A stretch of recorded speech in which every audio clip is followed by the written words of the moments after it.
Should you buy Diablo 4 in 2024? Are you a returning player? Are you someone who bailed out last year during the D4 bad era? Are you intrigued by the news of the game and thinking about coming back, but you're not quite sure whether you want to buy an expansion? In this video, we're going to discuss whether D4 is worth playing in 2024. Diablo's latest two seasons, Diablo 4 Loot Reborn and Season 5 Infernal Hordes, have been very well received. The slogan D4 bad doesn't really make as much sense anymore as a meme, and most people are really enjoying the game, making multiple characters throughout the season, and the subreddit seems mostly positive. So the game is trending in the right direction. The D4 dev team has made changes to the game that the player base is really like. Items used to be convoluted and boring with an abundance of bad stats or uninteresting mechanics, which spawned the phrase damage on Tuesdays. You used to leave every nightmare dungeon with an inventory full of yellows that you had to sift through, and most of them were just trash. And then Season 4 came and changed all that. Loot Reborn made the game more interesting. Items were more customizable now with tempering and masterworking, and greater graphics gave more chase in the end game. Uniques were more or less unchanged, and there was a new game mode called The Pit, which was kind of a rehashing of Diablo 3's Greater Rifts, but it wasn't everyone's cup of tea, and well, it was something to be built on at least. The Pit's difficulty in the higher tiers gave the sweaty players something to do, and it became the measurement of whether a build was top tier based on how high you could push in the Pit. In Season 5, even more quality of life changes came in, unique items got a major overhaul and became much more interesting. And there was a new game mode introduced, the Infernal Hordes. The mode itself is really enjoyable, facing up to 10 waves of enemies, each wave changing slightly based on the player's choices, depending on the choice that you make, and it ends up with a boss encounter that has significant rewards, which the player can choose from. Kind of roguelite-esque, the meta became always trying to choose elites or hellborn to get the most bang for your buck. You would end up basically spending all your points on the material chest, which you would get masterwork materials from and Stygian stones. Overall, Infernal Hordes has been really well received by the player base, and this shows promise for the future. So what can we expect going forward? This is what we're here to talk about. So in Season 6, we're going to get a new class, the Spiritborn. Kind of reminds me of the monk from Diablo 3, but it has kind of more mystical powers. You can transform into a jaguar, a gorilla, a big hawk, and a centipede. There's also a new region called Nahantu, so we're going to have a separate area, presumably to grind for renown and Lilith statues. Campaign story is continuing as well. From where we left off in the base game, we're following Neyrel and trying to. It looks like we're going to be facing up against Mephisto this time. There's also new mercenary companions being added to the game. You get a follower if you're not in the party, and as well, you can attach some of their mercenary skills to your skills, which are called reinforcement skills, and you get kind of a boost, basically. Like, what's really interesting in the new expansion is the new raid style game mode, the Dark Citadel. We haven't really seen too much of this yet, so the new game mode is definitely something that the game needs, because I don't know if I would enjoy playing season after season of just grinding for Ubers and pushing the Pit. So it's good to see that there's something else to strive for in the end game. There's also a new time attack mode, the Kurast Undercity. We haven't again seen much of this, but more stuff to do in the end game, so that's good. You can also now get transmogs from game modes like the Dark Citadel, which is a welcome change, because some of the base stuff I don't think looks great. So, and I don't really want to pay for transmogs, so it's cool that you can actually get them in game now. Obviously, there's new skills, paragon boards, legendary glyphs. There's been a bit of a reshake up of how the leveling process is now. They've also introduced rune words, so there's new power being introduced here, combining rune words to gain powers. Let's have a look at some of the come together here. For instance, you can get powers from other class abilities. Here we can see we can get Dark Shroud from the Rogue, even if you're a sorcerer. We can get enhanced war cry, even if you're not a barbarian, and we can get teleport. So necromancers can actually get a movement skill. So that's pretty nice. They've done a big shake up with the way the difficulty progresses as well. I'm sure there's a lot of videos out there and going through how the breakdown of the new abilities and the leveling process. But that's not really like something that you consider, I think, when you're going to be spending money on a game. It's just you want you want the new game modes, you want the new character class, you want the new areas, you want to enjoy the game. And obviously the leveling process does come into it, but I don't think it's going to change too much that it's going to be a huge factor. So let's talk about the pricing. So if you are completely new to Diablo, you can get the base game and the expansion together for, I think it's the same price as the original game was when it first released, like 70 bucks or 80 depending on your region. And I think if you own the game and you're just buying the expansion, it's like 40 straight up, depending on if you're going to get the ultimate super mega edition. But yeah, standard is like 40, I think, to get the new stuff.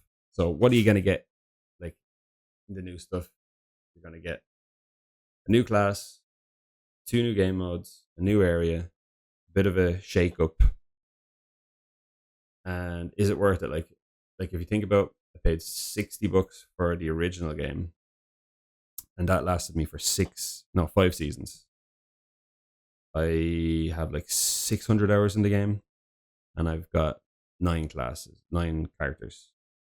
And season 0 was like super hype. Everyone was playing it, and then there was a bit of a drop off before season 1.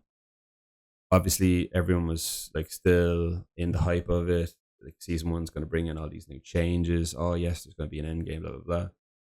But then it fell flat, and a lot of people, like, I think, left D4, and that's where the D4 bad memes started to grow legs.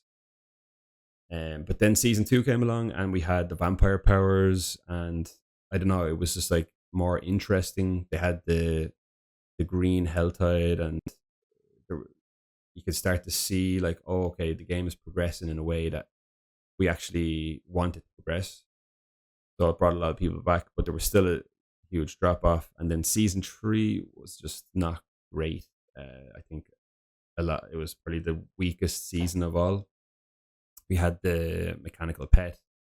I can't even remember the name of it now. It was like Szechuan chicken or something like that. That's what I used to always call it anyway. But yeah, there was a huge drop off in season 3. Everyone was like, that was like the depths of despair of the D4 bad meme. And then we got a lot of campfires and a lot of like rallying cries from the dev team, like, oh no, it's going to be we're going to change things. And then they did the D4 or the season 4 Loot Reborn, and it was really well received. And a lot of people were going to go on, oh, okay, maybe D4 mid, maybe D4 not too bad. And then, like, I think a lot of people were playing like 2 or 3 characters that season. We got new game modes, we got new quality of life. Things were really like trending in the right direction. And then season 5, it actually looked terrible in the PTR. Everyone was like, oh man, this new game mode, Infernal Hordes, looks terrible. But then the PTR worked, and because they're using the PTR, it's helping the trend in the right direction as well. So that's kind of a synopsis of what I got from my base game price. And I'm paying less now for presumably another 5 or 6 seasons. And I think the trend is already going in a good direction. We don't have that choppy seas of up and down from season 0, 1, 2, and 3. I think the direction is probably going to be more in an upward trajectory, maybe with some dips. There'll be obviously some bugs. Maybe the Dark Citadel will not function great. Maybe there'll be still like game breaking bugs and stuff like that, but they usually come back and fix that stuff. And I think we can, like, the response from the community has shown that the game is going in the right direction. So do I think it's worth, for me anyway, I think I'm gonna definitely get the expansion, but I think you need to weigh up like whether you really like playing. Like I know I have a friend who falls asleep playing this game. He just can't get into it anymore after a couple of seasons of playing it. Um, so yeah, you need to think about it that way. Like if I'm looking at like Elden Ring DLC, that was 40 bucks as well. It was absolutely like another new game. It was incredible. Um, Visually stunning. Um, Tons of new bosses, loads of new areas. And I know like it's not the same game. Elden Ring is a completely different game. But that's where games should be. Like that's where we should be wanting our games to go.